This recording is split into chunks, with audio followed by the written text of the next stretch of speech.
welcome back to Inner Peace Place. Today we're going to be talking about the direction of your life path.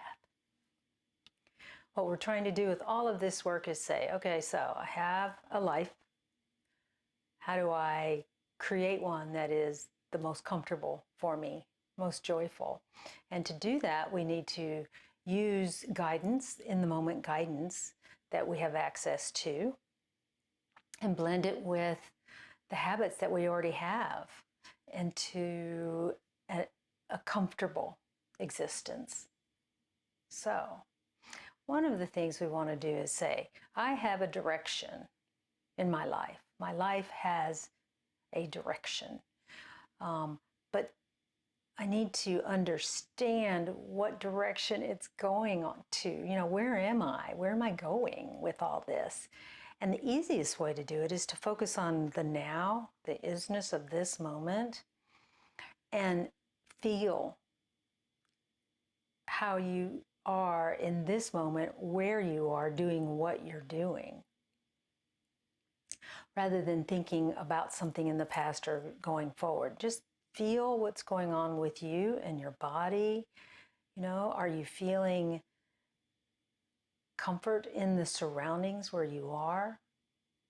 Just stare off into space. Just think about it for a bit. What you're in the middle of right now when you do this little activity is a good indicator of the direction you're going. So, without judgment, of course, all of this work is without judgment.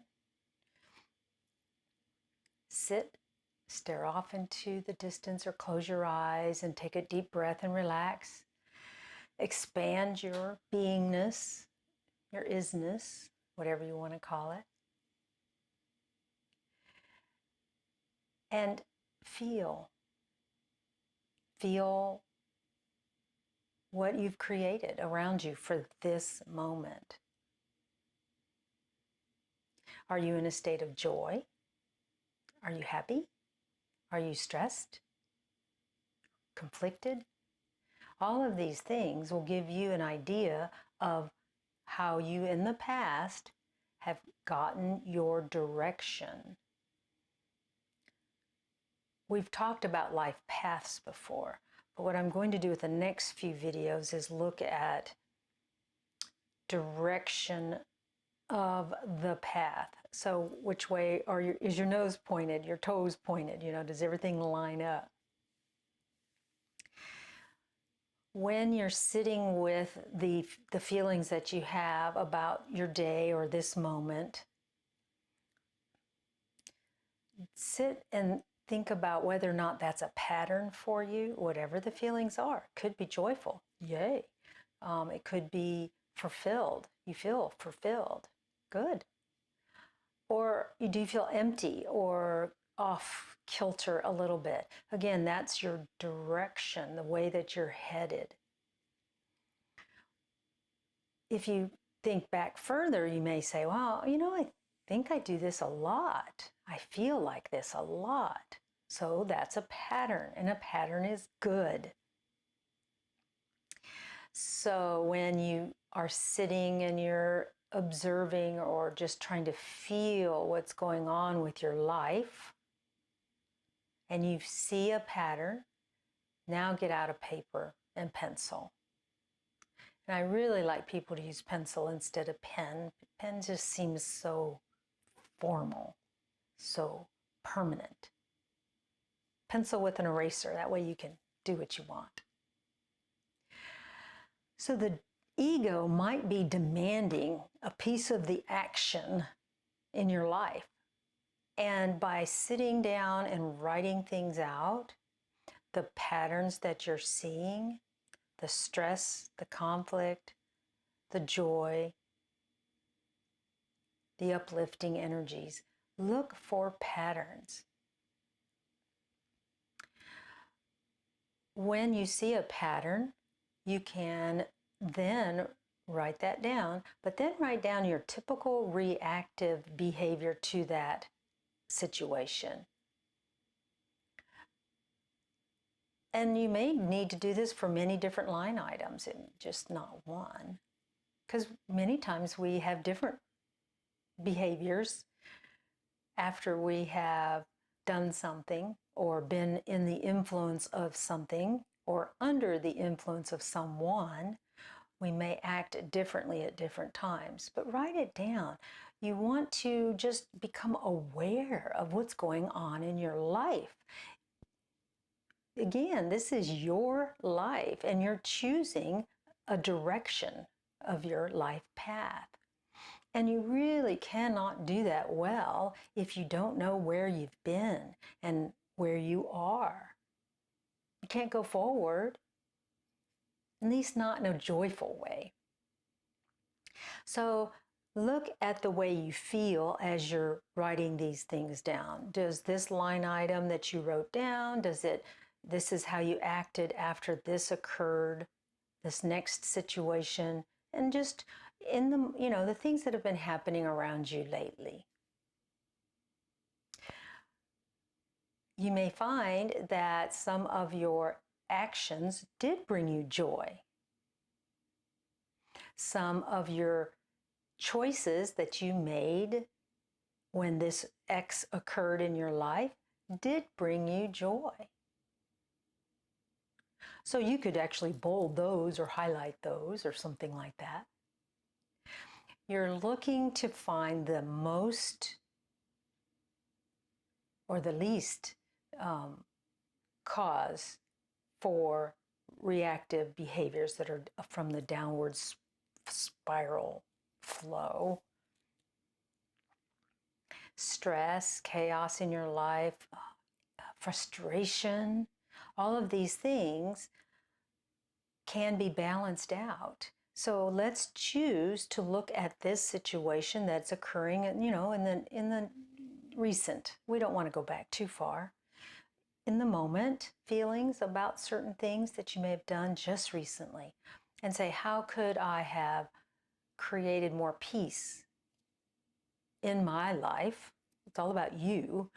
When this situation occurred, what could have my thoughts have been focused on when that occurred?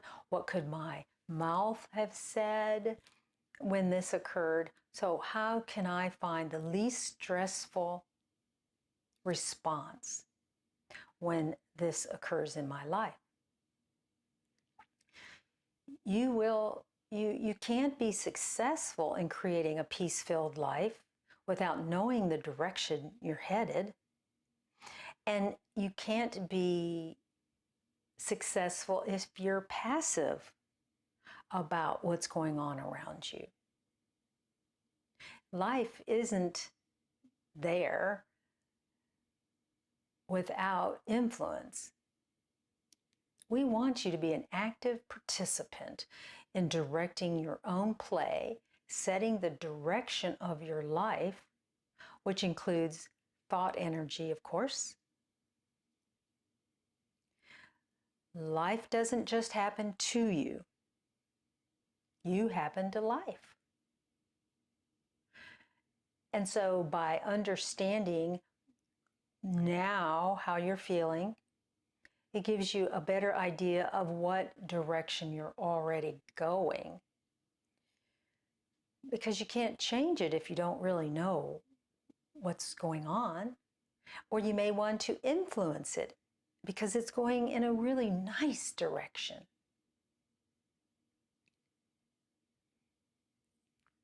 The way you perceive your life is a major influence because it's thought energy. So if you sit down, you're writing out this paper and you've got all of these occurrences or situations that have happened just recently, and they're pretty much downward spiral situations, and then your behavior or thoughts towards those situations were downward spiral.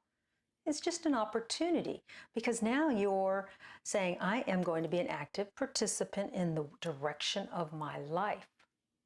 So I'm going to say, if I get in this situation, these are the behaviors I can express or words that I can say that are more upward flowing.